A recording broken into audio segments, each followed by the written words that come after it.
All right, so today investors right now seeking caution and safety after really a 1-2 punch. You had a disappointing report on the service economy, the U.S. service economy, and worries that the coronavirus developments now outside of China, people monitoring that very closely. But those fundamental developments, they continue to be very good. I'm talking from corporate earnings to economic data on manufacturing and housing. So let's bring in right now to discuss SureVet CEO Rob Luna, Kingsview Wealth Management CIO Scott Martin. Both of you guys, the last 2 or 3 weeks have been fairly cautious, right? For young gunslingers, right? I've been a little disappointed in you. But Scott, you've been pounding the table on gold. First and foremost, I tip my hat to you. It's been a great place to hide out. It's breaking out to multi-year highs. What else do you see?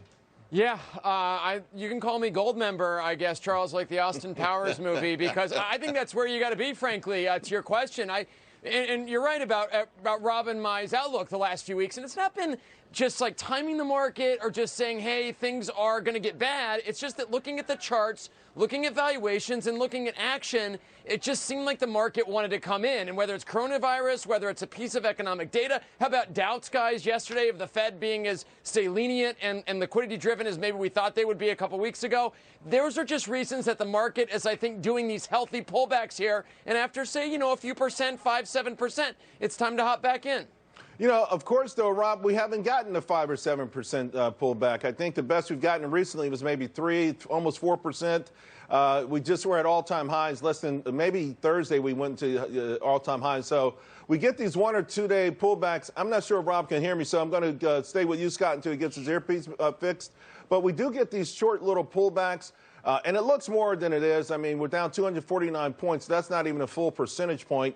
So what about the idea of perception versus reality, Scott? Like, it looks scarier than it really is when you look around, and we could be at an all-time high next Monday or Tuesday.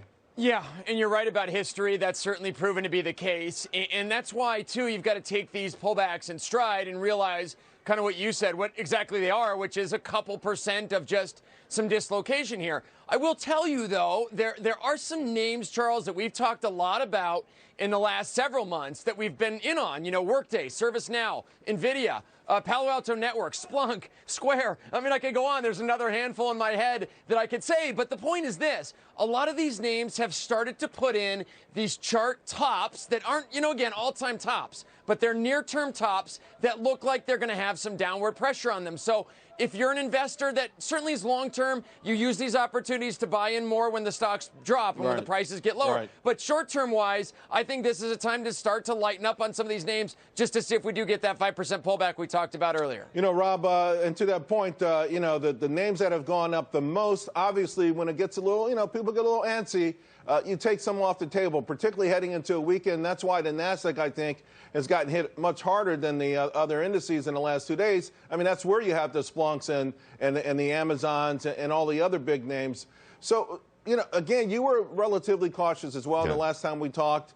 You liked energy, you liked Chevron and some of these other things. How do you think investors should go about this, understanding that when guests come on and say, well, you go to all cash, like most of our viewers aren't able to do that. They're not going to close out their 401k, even their own individual stock account, but they do have the ability to raise more cash. Yeah, no, I mean, that's exactly it, Charles. And I mean, I think the big issue that's pressuring the market right now is this coronavirus. It's infiltrating everything. If you look at the dollar, we have money that's rushing into treasuries. It's that safety trading that's creating a lot of headwinds. And I think, Charles, when you look at the market right now, and you even compare it to something like SARS, even with SARS, which may arguably have been a little bit of a lighter issue than what we're dealing with coronavirus, we had an 8.5%, 9% pullback. We haven't received anything greater than a 3% pullback here. I mean, on the 19th, 2 days ago, Charles, we were hitting all-time highs. We're only 1.5% off that. If you're an investor right here, you have to be prepared for a 10% pullback. To Scott's point, it probably is a time to lighten up. If you're a long-term investor, you don't go all to cash, but you have to expect the market to pull in a little bit right here, raise some cash, be a little bit tactical. If you get that 7, 8, 9% pullback, that's probably the time to get a little bit more aggressive. All right, and to your point, gold's up big time. Scott's been on that. Bonds are rallying, and the dollar remains very strong. Thank you both very much, guys. Appreciate your help here. Rob and Scott, always level-headed. And while they're